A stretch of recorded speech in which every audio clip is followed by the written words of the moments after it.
నేతృత్వంలో జనగణన కులగణన చేసి తెలంగాణ రాష్ట్రంలో ఏ కులం వాళ్ళు ఎంతమంది ఉన్నారు, ఉప కులాల వాళ్ళు ఎంతమంది ఉన్నారని లెక్కలు తేల్చి ఆ దామాషా ప్రకారమే ఈనాడు రాజకీయ అవకాశాలు నిధుల కేటాయింపులు మనం చేస్తున్నాం.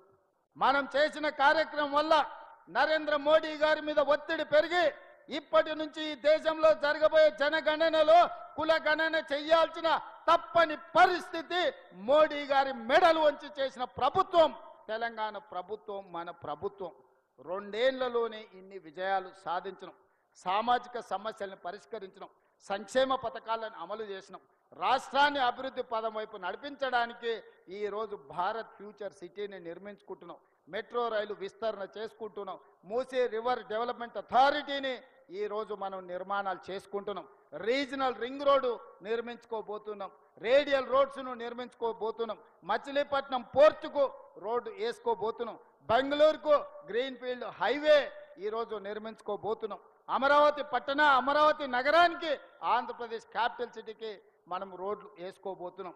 ఇవన్నీ కూడా 2 ఏళ్లలోనే ఒక్కొక్క సమస్యని పరిష్కరించుకుంటూ ప్రణాళికబద్ధంగా భవిష్యత్ కార్యాచరణ తీసుకొని మనం ముందుకు వెళ్తున్నాం. 2034కు $1 ట్రిలియన్ ఎకానమీ, 2047కు $3 ట్రిలియన్ ఎకానమీ, దేశంలో 10% ఆర్థిక వ్యవస్థను తెలంగాణ రాష్ట్రంలో సృష్టించడానికి ఈనాడు మన మంత్రివర్గం అంతా ప్రయత్నం చేస్తుంది. అందుకే మిత్రులారా, ఇవన్నీ ప్రజలకు చెప్పండి, ఇవన్నీ రాష్ట్రంలో ఉండే వాళ్లకు వివరించండి.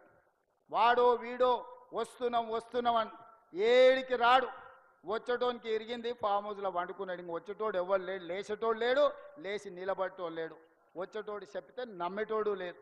94 నుంచి 2004 వరకు తెలుగుదేశం పార్టీ అధికారంలో ఉంది. 2004 నుంచి 2014 వరకు 10 ఏళ్ళు కాంగ్రెస్ పార్టీ అధికారంలో ఉంది. 2014 నుంచి 2023 వరకు 10 ఏళ్ళు బీఆర్ఎస్ అధికారంలో ఉంది. 2023 నుంచి 2034 వరకు మనమే అధికారంలో ఉంటాం. చరిత్ర పునరావృతం అవుతుంది. నేను చెప్పింది జరగకుండా ఉన్నది ఒక్కటి లేదు. ఈ రోజు ఈ ఖమ్మం జిల్లా నుంచి రాముల వారి సాక్షిగా నేను చెప్పదలుచుకున్నా, ఆనాడు 10 ఏళ్ళు తెలుగుదేశం, మళ్ళీ 10 ఏళ్ళు కాంగ్రెస్, ఆ తర్వాత 10 ఏళ్ళు బీఆర్ఎస్, ఈ 10 ఏళ్ళు మనది పేదల ప్రభుత్వం, ఇందిరమ్మ రాజ్యం ఉంటుంది. ఆ 10 ఏళ్లలో దేశంలోనే నెంబర్ 1 రాష్ట్రంగా తెలంగాణ రాష్ట్రాన్ని తీర్చిదిద్దుతాం. రేపు జరగబోయే ఎన్నికల్లో 23 డిసెంబర్లో అధికారంలో నుంచి బీఆర్ఎస్ను గద్దె దించారు.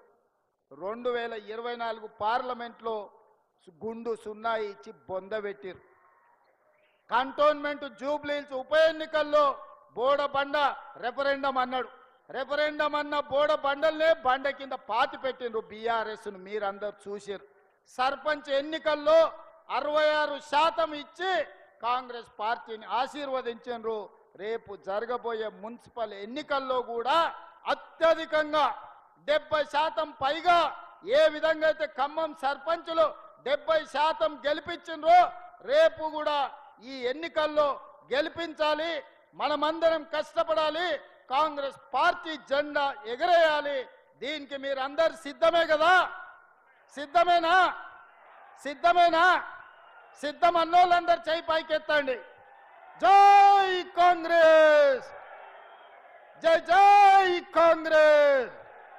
ధన్యవాదాలు మిత్రులారా.